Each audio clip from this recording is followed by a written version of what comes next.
Hello friends, my name is Vikas. तो दोस्तों आज की वीडियो में हम कुछ बहुत ही इंपॉर्टेंट करंट अफेयर्स डिस्कस करेंगे। टॉपिक रहेगा international affairs of November month. ये वीडियो आपके लिए काफ़ी हेल्पफुल रहेगी, तो एंड तक ज़रूर देखिएगा। तो आइए फ्रेंड्स अपना सेशन स्टार्ट करते हैं, लेकिन इससे पहले आपके लिए कुछ important information. So students, we have an app by the name Careers Cloud which you can go and download using the Play Store, and it is available only for the Android users as of now. Once you have downloaded and opened the app, you will see a page such as the second screen here. Then you just need to log in with your Google ID, or you can say with your Gmail ID on this application, and once you have logged in, you are ready to use the particular application. As you can see, you will be seeing here my course, all courses, crack current affairs. Just click on any of those and you will be directed to a second page. Here now, what are the features or why we recommend you to use the app? Because on the app we provide you daily current affairs both in English as well as in Hindi. Both Hindi and English current affairs are provided you daily along with the quiz sessions. This is important. We provide you daily with the quiz sessions that will help you to brush up your current affairs that you gain today through our video or any other notes provided. These English and Hindi PDFs are also provided to you daily. This is provided on our app course that you can go and purchase. Two types of courses are there, 1 year plan and a second year plan, which you can opt as per your need. Then we provide you with weekly videos. Not just weekly videos on YouTube and monthly videos, daily videos are also given. Apart from that, weekly PDFs of current affairs are provided to you. Compiled PDF of current affairs of the whole week will be provided to you both in English as well as in Hindi. Then similarly for the month also you will be provided a compiled video of the whole month both in English as well as in Hindi PDF for the current affairs that will brush up your current affairs very much. Apart from this, we provide you with the topic wise current affairs, topics such as apps and web portals, important days, books and authors. Then comes your sports, then comes your obituary, national affairs, international affairs, sports. These all topics are covered by us on our YouTube channel, which you can go and check it out also. Very important this section, because we provide you with the PDFs also with them that helps you to revise through a particular order, and it is very helpful to you, so you should definitely check it out. Then apart from it, we provide you questions regarding your particular exams also, such as bank, related to your banking. We provide you questions, we provide you PDF, we provide you material that will help you to revise those topics, those important topics. So very important. All right, so I definitely recommend you to check our app and do revise and to purchase the courses, because they will be very helpful to you.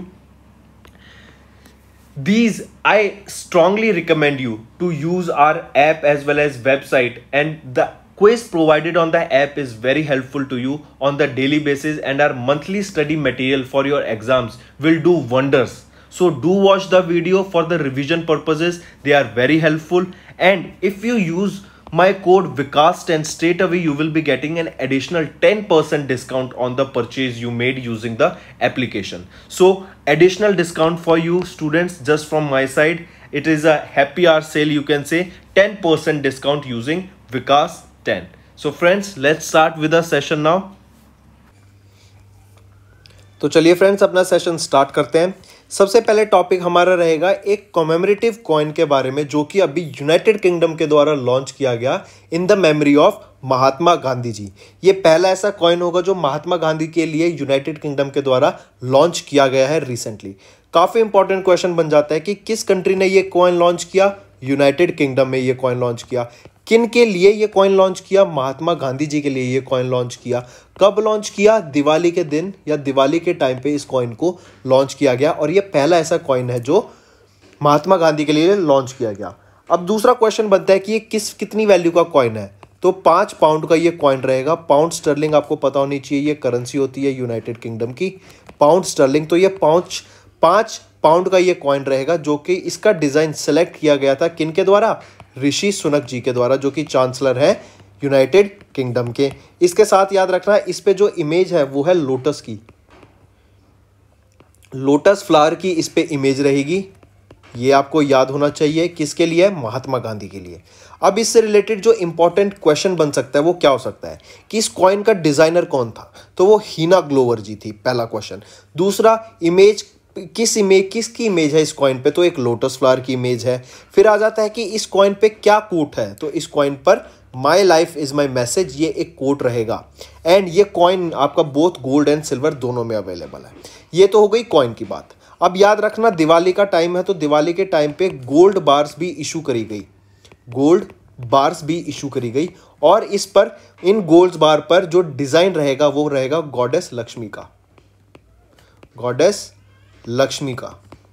काफी important ये question बन जाता है कि अभी recently United kingdom के द्वारा gold bars को इशू करा गया, उन गोल्ड बार्स पर किन की इमेज रहेगी या किन का उन पे इमेज रहेगा, डिजाइनिंग रहेगी? तो गोल्ड लक्ष्मी जी की इमेज उन पे रहेगी। काफी इंपॉर्टेंट ये क्वेश्चन बनता है। नेक्स्ट आपको याद रखने की 2 अक्टूबर को ही हम international non violence day observe करते हैं, जो कि observe all over the world किया जाता है, जिसकी स्टार्ट की गई यूनाइटेड नेशंस के द्वारा। एंड 2 अक्टूबर को ही इंडिया में हम गांधी जयंती भी ऑब्जर्व करते हैं। जैसा मैंने आपको बताया, as a part of royal mint advisory committee wider Diwali collection के लिए गोल्ड बार्स इश्यू करी गई, जिसपे गॉडेस लक्ष्मी की भी इमेज रहेगी। काफी इंपॉर्टेंट। अगर यूनाइटेड किंगडम की बात करें तो प्राइम मिनिस्टर बोरिस जॉनसन रहेंगे, कैपिटल लंदन है एंड करेंसी पाउंड स्टर्लिंग है। फिर हम बात करेंगे यूनाइटेड नेशन सिक्योरिटी काउंसिल के द्वारा एक अलग ही तरीके का first of its kind resolution adopt किया गया, जो कि है protecting education from conflict. Simple सी बात यह है कि ऐसा रेजोल्यूशन इन्होंने लाया कि हमने देखा जब भी लड़ाई होती है तो बच्चे इफेक्ट होते हैं, हॉस्पिटल्स इफेक्ट होते हैं, टीचर्स इफेक्ट होते हैं, जो कि एक गलत बात है, क्योंकि फ्यूचर ही हमारा बच्चों से बनता है, वो बच्चे ही हमारे फ्यूचर है। अगर उनको ही नेगेटिवली इम्पैक्ट कर दिया जाएगा तो वो बहुत खराब बात होगी।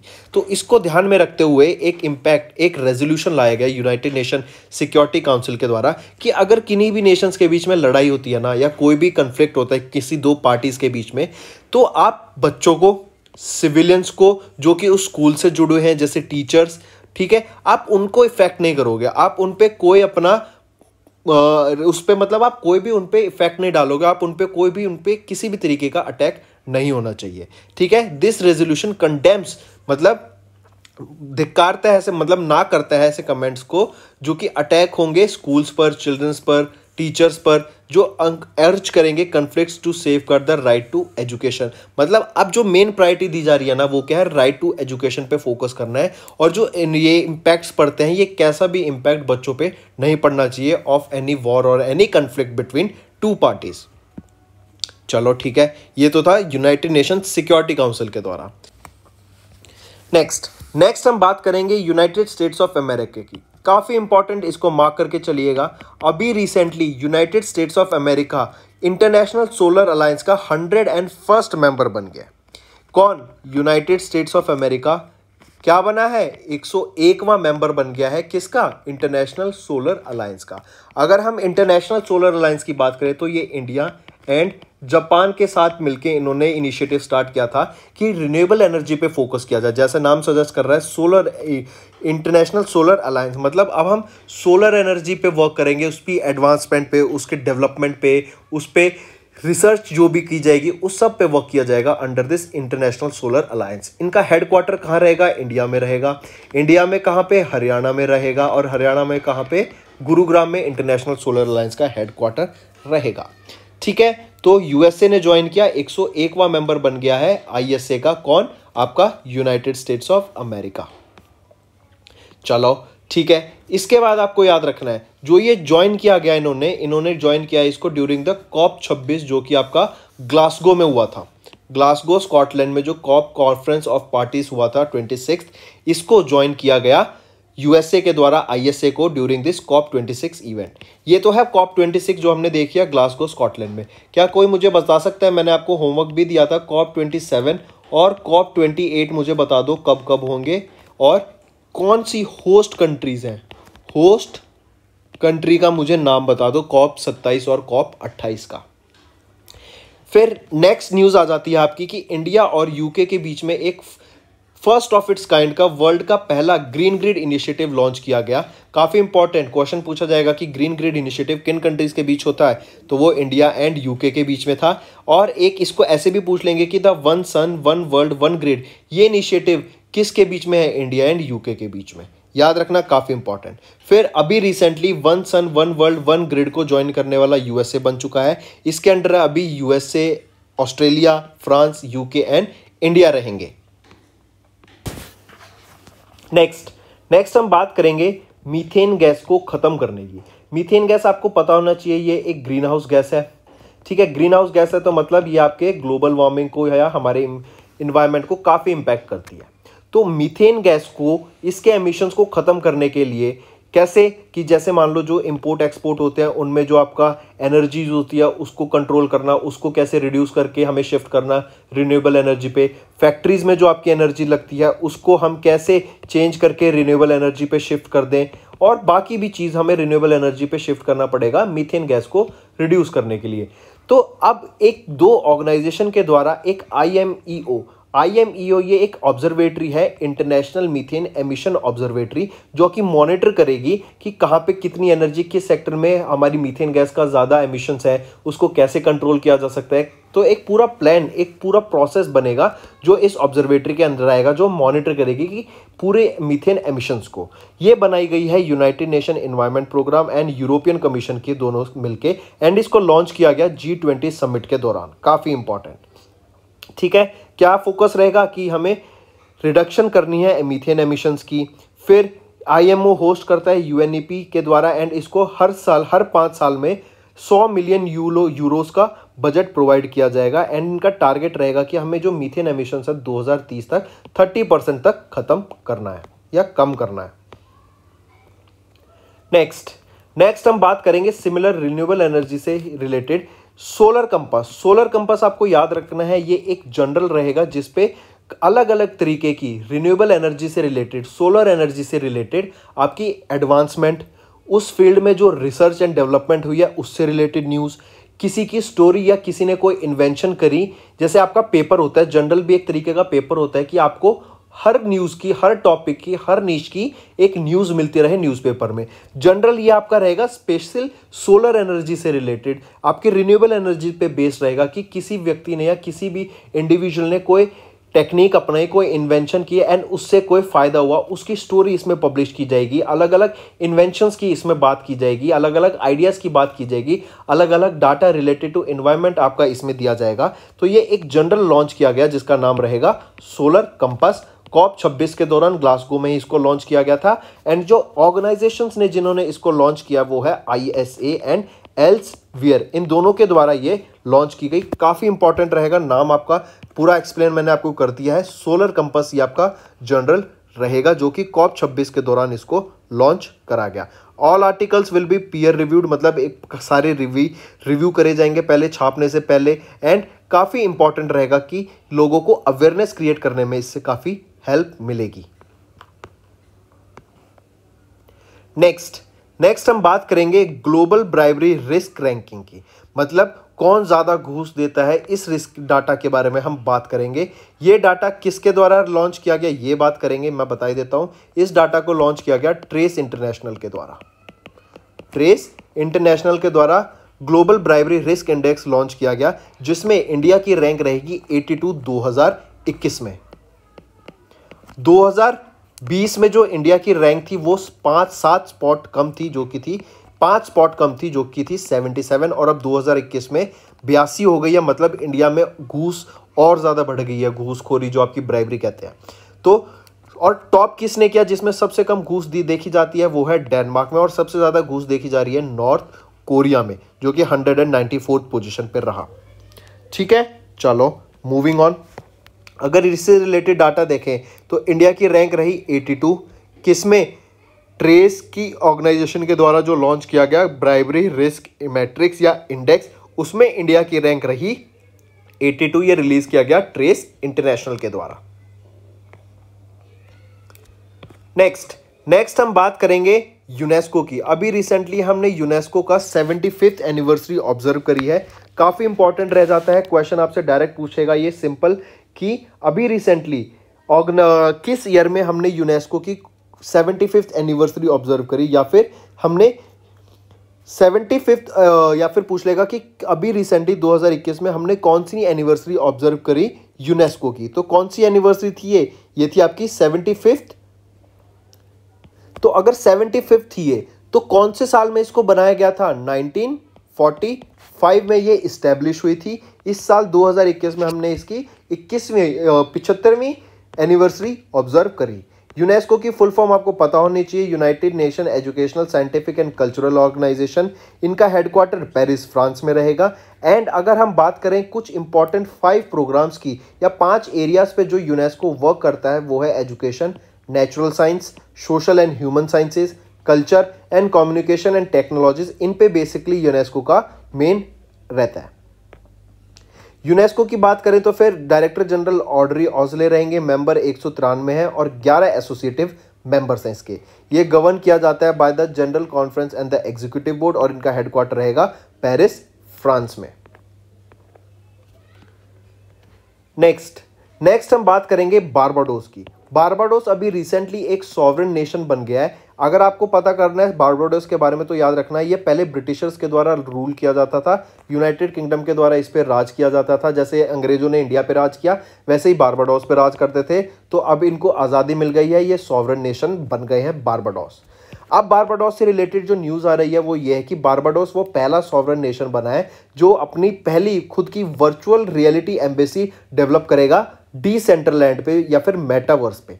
काफ़ी इंपॉर्टेंट, ठीक है। मैं फिर से बताता हूँ, वर्ल्ड की पहली वर्चुअल रियलिटी एम्बेसी बनेगी इन एग्रीमेंट विद डिसेंट्रलैंड, जो कि एक ब्लॉकचेन मेटावर्स है। या फिर क्वेश्चन पूछा जाए कि वर्ल्ड की पहली वर्चुअल रियलिटी एम्बेसी किसके द्वारा बनाई जाएगी, कौन सी कंट्री के द्वारा, कौन से सॉवरेन नेशन के द्वारा? बारबाडोस के द्वारा। कौन उसको बनाने में हेल्प करेगा? डिसेंट्रलैंड, जो कि एक ब्लॉकचेन मेटावर्स रहेगा, जो एक प्लेटफॉर्म है जो आपका डिजिटल वर्ल्ड से रिलेटेड है। जैसे आपकी एक रियल वर्ल्ड हो गई, तो मेटावर्स भी ऐसा ही समझिए कि वो जाके वो भी आपकी एक खुद की रियल वर्चुअल वर्ल्ड होगी जहां पे आप घूम सकते हैं, कपड़े बदल सकते हैं, खेल सकते हैं, ये सारी चीजें। ये मेटावर्स किसका है? ये फेसबुक से याद रखना, क्योंकि मेटा अभी नाम चेंज किसका हो गया है? फेसबुक का। ऑलराइट, और ये लॉन्च करेंगे बारबाडोस वर्चुअल एम्बेसी को जनवरी 2022 में। डिसेंट्रलैंड जो ये है आपको याद रखना है, इसमें कुछ 90,601 प्लॉट ऑफ लैंड है जो आप परचेज भी कर सकते हैं, वर्चुअल लैंड भी परचेज कर सकते हैं वो आप। नेक्स्ट हम बात करेंगे दुबई के एयर शो की। काफ़ी इंपॉर्टेंट रहेगा। अभी दुबई के एयर शो में इंडिया के किस फोर्स ने पार्टिसिपेट किया? तो इंडियन एयर फोर्स के द्वारा पार्टिसिपेशन दिखा हमें दुबई के एयर फोर्स पर, जो कि कहाँ पे हुआ था? दुबई के अल मखतूम इंटरनेशनल एयरपोर्ट पे, जो कि दुबई में है। हमें ये दुबई एयर शो देखने को मिला 14 से 18 नवंबर के बीच में। एंड इसमें इंडिया की तरफ से इंडियन एयरफोर्स ने पार्टिसिपेट किया, जहां पे हमने काफ़ी सारे जैसे Saudi Hawks, Russian Knights and United Arab Emirates के अल फुरसान का भी पार्टिसिपेशन देखने को मिला। अगर हम कुछ एयर से रिलेटेड बात कर रहे हैं तो मिनिस्ट्री ऑफ सिविल एविएशन के द्वारा अभी recently SNV aviation private limited को नो ऑब्जेक्शन सर्टिफिकेट दे दिया गया है, ताकि वो अपने ब्रांड नेम अकासा एयर के नाम से समर 2022 से अपनी कमर्शियल फ्लाइट को इंडिया में लॉन्च कर सकें। और ये अकासा एयर किन की फ्लाइट कंपनी रहेगी? ये राकेश झुनझुनवाला की कंपनी रहेगी। इसके CEO विनय दुबे रहेंगे। हेडक्वार्टर मुंबई महाराष्ट्र रहेगा। अगर यूनाइटेड अरब एमिरेट्स की बात करें तो प्रेसिडेंट खलीफा बिन जायद अल नाहयान रहेंगे। कैपिटल अबू धाबी और करेंसी रहेगी एमिरेट दिरहम। दिरहम याद रखना, दिरहम इसकी करेंसी होती है UAE की। नेक्स्ट हम बात करेंगे इंडिया। काफ़ी इंपॉर्टेंट ये न्यूज़ रहेगी, मार्क करना। इंडिया अभी इलेक्ट किया गया है as one of the 12 new members of the UNESCO की वर्ल्ड हेरिटेज कमेटी का। तो याद रखना, ये जो वर्ल्ड हेरिटेज कमेटी होते हैं, इनका टाइम पीरियड जो होता है वो 4 साल के लिए होता है। अभी 12 नए नेशंस को ऐड किया गया है वर्ल्ड हेरिटेज कमेटी में। एंड जो इनका टाइम पीरियड रहेगा, या फिर पूछा जाए इंडिया का क्या टाइम पीरियड रहेगा, किस संघ से किस संघ तक, 2021 से 2025 तक अब इंडिया वर्ल्ड हेरिटेज कमेटी का मेंबर बन गया है, जो कि 4 साल के लिए होती है।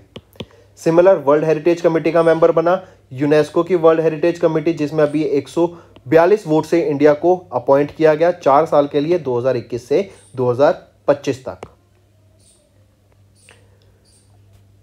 ठीक है, जो 12 नए मेंबर आपको यहाँ पे ध्यान रखने हैं वो है Argentina, Belgium, Bulgaria, Greece, India, Italy, Japan, Mexico, Qatar, Rwanda, Saint Vincent, Grenadines and Zambia. Alright, और ये जो इनको अपॉइंटमेंट हुई थी ना, ये थी 23rd general assembly of the parties to the world heritage convention, जो कि हमें पेरिस फ्रांस में देखने को मिली अंडर द चेयरमैनशिप ऑफ किनकी, under the chairmanship of HE mister Tebogo Seokolo, जो कि साउथ अफ्रीका के हैं। नेक्स्ट, अगर हम एग्जीक्यूटिव बोर्ड की बात करें, executive board is one of the 3 constitutional organs of the United agency, जो कि पहला है जनरल कॉन्फ्रेंस, दूसरा सेक्रेटरीट, फिर एग्जीक्यूटिव बोर्ड हो जाता है। इसमें अभी 58 मेंबर्स हैं with a term period of 4 years. India को इसमें री इलेक्ट कर लिया गया है यूनेस्को के एग्जीक्यूटिव बोर्ड के लिए for a term of 4 years. इनका काम क्या होगा, प्रोग्राम ऑफ वर्क, क्या काम करना है, कहाँ पे काम करना है, बजट एस्टिमेट देखना कि कहाँ पे कितना खर्च करना है एंड एवरीथिंग। फिर यूनेस्को के डायरेक्टर जनरल ऑड्री ऑजली और हेडक्वार्टर रहेगा पेरिस फ्रांस में।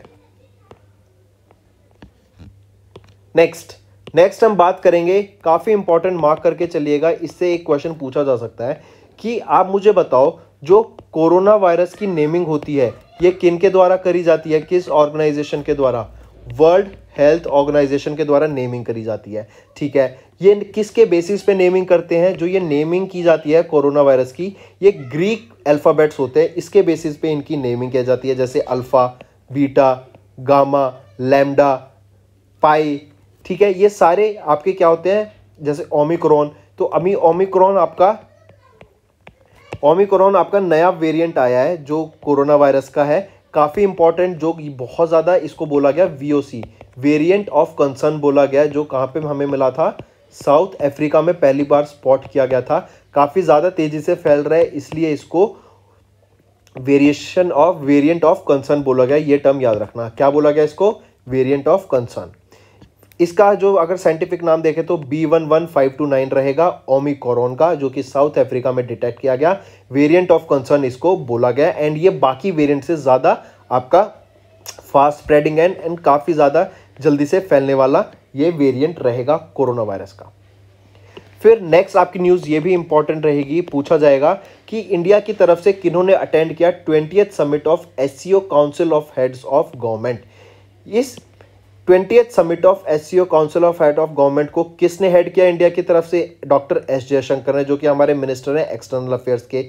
इन्होंने कौन सी मीटिंग को, 20th edition of this SCO council of heads of government को हेल्ड किया, होस्ट मतलब इंडिया को रिप्रेजेंट किया। एंड ये आपकी मीटिंग कहाँ पे हुई, ये भी इंपॉर्टेंट रहेगा, ये मीटिंग आपकी कजाकिस्तान में हुई थी, काफी इंपॉर्टेंट, याद रखना। A good news to all our viewers. Recently, we have launched a course that is IBPS PO exam course. This is a 25-day free course to crack IBPS PO mains exams.